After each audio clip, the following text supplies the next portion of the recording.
ಶ್ರೀ ಗುರುಭ್ಯೋ ನಮಃ. ಓಂ ಅಗಸ್ತ್ಯರಾಯ ನಮಃ. 18 ಸಿದ್ಧಪುರುಷರ ಪಾದಗಳನ್ನು ನಮಸ್ಕರಿಸುತ್ತಾ, ಅಗಸ್ತ್ಯ ಮುನಿಋಷಿಗಳ ಪಾದಗಳನ್ನು ನಮಸ್ಕರಿಸುತ್ತಾ ನಾನು ಈ ವಿಡಿಯೋನ ಮಾಡ್ತಾ ಇದ್ದೀನಿ.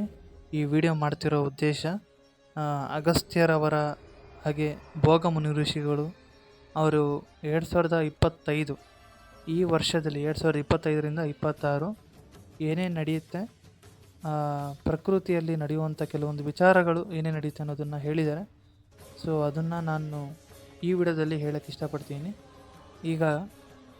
ಈಗಿನ ಗ್ರಹಗತಿಗಳು ನೋಡಿ, ಈಗಿನ ಗ್ರಹಗತಿಗಳಲ್ಲಿ ನಿನ್ನೆ ರೇವತಿ ನಕ್ಷತ್ರ ಇತ್ತು. ರೇವತಿ ನಕ್ಷತ್ರ ಮೀನರಾಶಿ, ನಿನ್ನೆ 6 ಗ್ರಹಗಳು ಸೇರಿತ್ತು. ಈ 6 ಗ್ರಹಗಳು ಸೇರಬಾರದು ಅಂತ ಇದೆ. 6 ಗ್ರಹಗಳು ಸೇರಿದಾಗಲೇ ಕೊರೋನಾ ಬಂದಿತ್ತು. ಅದೇ ರೀತಿ 6 ಗ್ರಹಗಳು ಸೇರಿದೆ. ಈ 6 ಗ್ರಹಗಳು ಯಾವ್ದು ಅಂದರೆ ಚಂದ್ರ, ಬುಧ, ಶುಕ್ರ, ಶನಿ, ಸೂರ್ಯ ಮತ್ತು ರಾಹು. ಈ 6 ಗ್ರಹಗಳು ಸೇರೋದ್ರಿಂದ ಭಾರತಕ್ಕೆ ಯಾವುದೇ ರೀತಿ ತೊಂದರೆ ಆಗೋದಿಲ್ಲ. ಆದರೆ ಅಮೇರಿಕಕ್ಕೆ ಬಹಳ ದೊಡ್ಡ ಪರಿಣಾಮದಲ್ಲಿ ಈ ತೊಂದರೆ ಆಗುತ್ತೆ ಅಂತ ಸಿದ್ಧಪುರುಷರು ಹೇಳಿದ್ದಾರೆ. ಸೊ ಪ್ರಕೃತಿಯ ವಿರುದ್ಧವಾಗಿ ಮನುಷ್ಯರು ನಡ್ಕೊಂಡಾಗ ಪ್ರಕೃತಿ ತನ್ನ ಇನ್ನೊಂದು ಮುಖವನ್ನು ಖಂಡಿತ ತೋರಿಸುತ್ತೆ. ಸೊ ಅಮೇರಿಕಾದಲ್ಲಿ ಬೇಕಾದ್ರೆ ನೋಡಿ, ರಾಹು ಶನಿ 2 ಗ್ರಹ ಒಂದೇ ಮನೆಯಲ್ಲಿರೋದ್ರಿಂದ ಒಂದು ಬಾಂಬ್ ಸ್ಫೋಟ ಅಮೇರಿಕಾದಲ್ಲಾಗುತ್ತೆ. ಬಾಂಬ್ ಸ್ಫೋಟವಾಗೋದು, ಟೆರರಿಸ್ಟ್ ಅಟ್ಯಾಕ್ ನಡೆಯೋದು. ಅಮೇರಿಕಾದಲ್ಲಿ ಟೆರರಿಸ್ಟ್ ಅಟ್ಯಾಕ್ ನಡೆಯುತ್ತೆ ಮೇ ತಿಂಗಳಲ್ಲಿ. ಅದೇ ರೀತಿ ಪ್ರಕೃತಿ ವಿಕೋಪಗಳು ನಡೆಯೋದು. ಜಪಾನಲ್ಲಿ ಭೂಕಂಪ ನಡೆಯುತ್ತೆ. ಆಲ್ರೆಡಿ ಥೈಲ್ಯಾಂಡಲ್ಲಿ ನಡೆದಿದೆ. ಹಾಗೆ ಅಮೇರಿಕಾದಲ್ಲಿ ಕೂಡ ಕೆಲವೊಂದು ಬಿರುಗಾಳಿ ಬಂದಿತ್ತು. ಆದರೆ ಇವಾಗ ಅಮೇರಿಕಾದಲ್ಲಿ ಮತ್ತೆ ಭೂಕಂಪ ಆಗುತ್ತೆ. ಒಂದು ಅಫ್ಘಾನಿಸ್ತಾನ್ ಮತ್ತು ಪಾಕಿಸ್ತಾನ್, ಈ 2 ದೇಶಕ್ಕೆ ಟೆರರಿಸ್ಟ್ ಅಟ್ಯಾಕ್ ನಡೆಯೋದು, ಇದೆಲ್ಲ ತುಂಬ ಇರುತ್ತೆ. ಈ ಸೂರ್ಯಗ್ರಹಣ, ಚಂದ್ರಗ್ರಹಣದ ಪರಿಣಾಮದಿಂದ ಇವಾಗ ಈ ತಿಂಗಳು, ಕರೆಕ್ಟ್ ಏಪ್ರಿಲ್ ತಿಂಗಳಲ್ಲಿ ಕೆಲವೊಂದು ಟೆರರಿಸ್ಟ್ ಅಟ್ಯಾಕ್ ನಡೆಯುತ್ತೆ. 5 ದೇಶಗಳು ಒಗ್ಗೂಡಿ ಒಂದು ಯುದ್ಧ ಶುರುವಾಗೋ ಚಾನ್ಸಸ್ ತುಂಬ ಇರುತ್ತೆ. ಸೊ ಒಂಥರ ಕೋಲ್ಡ್ ವಾರ್ ಥರ ಹೋಗಿ ಕೆಲವೊಂದು ಸಾಮಾನ್ಯ ಜನರಿಗೆ ಇದು ತೊಂದರೆ ಆಗುತ್ತೆ. ಯುರೋಪ್ ಖಂಡದಲ್ಲಿರುವ ಕೆಲವೊಂದು ದೇಶಗಳಲ್ಲಿ ಇದೆಲ್ಲ ಸಾಧ್ಯತೆಗಳು ಜಾಸ್ತಿ ಇರುತ್ತೆ. ಯುದ್ಧ ನಡೆಯೋ ಸಾಧ್ಯತೆಗಳು ಜಾಸ್ತಿ ಇರುತ್ತೆ. ಕೆನಡಾದಲ್ಲೂ ಕೂಡ ನಡೆಯೋ ಚಾನ್ಸಸ್ ತುಂಬ ಇರುತ್ತೆ. ಸೊ ಜಪಾನಲ್ಲಿ ಏಪ್ರಿಲ್ 2nd ವೀಕಲ್ಲಿ ನೋಡಿ, ಸ್ವಲ್ಪ ಲ್ಯಾಂಡ್ಸ್ಲೈಡ್ ಆಗೋದು, ಭೂಕಂಪ ನಡೆಯೋದೆಲ್ಲ ಇರುತ್ತೆ.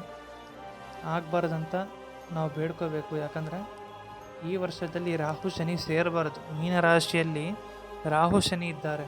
ಮೀನರಾಶಿಯಲ್ಲಿ ರಾಹು ಶನಿ ಇರೋದ್ರಿಂದ ಸುನಾಮಿ ಬರೋದು, ಭೂಕಂಪ ನಡೆಯೋದು, ಇದೆಲ್ಲ ಇನ್ನೂ ಆಗ್ತಾನೆ ಇರುತ್ತೆ.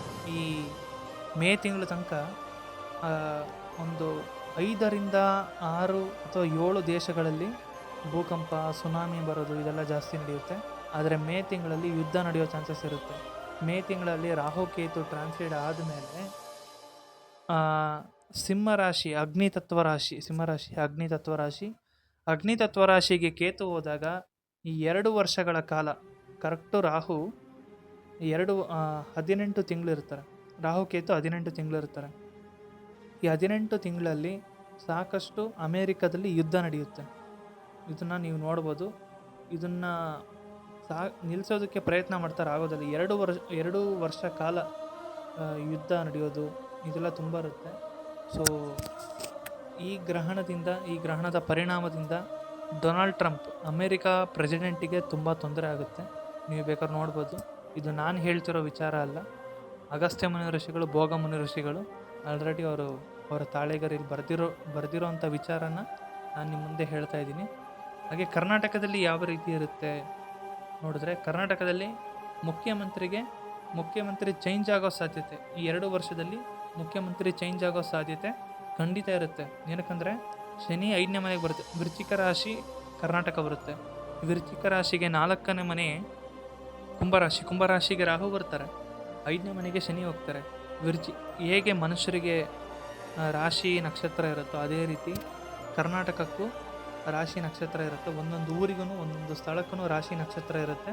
ಇದನ್ನೆಲ್ಲ ಈ ವಸಂತನಯ್ಯ ಅವರ ಪುಸ್ತಕದಲ್ಲಿ ಅವರು ಬರೆದಿದ್ದಾರೆ.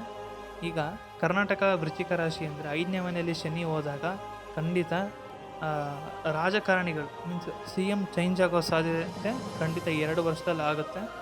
ಏನಕ್ಕಂದರೆ 5ನೇ ಮನೆಯಲ್ಲಿ ಶನಿ ಹೋಗೋದ್ರಿಂದ ನೀವು ಖಂಡಿತ ನೋಡಿ 2027 ಮಾರ್ಚ್ ಒಳಗೆ CM ಚೇಂಜ್ ಆಗೇ ಆಗ್ತಾರೆ.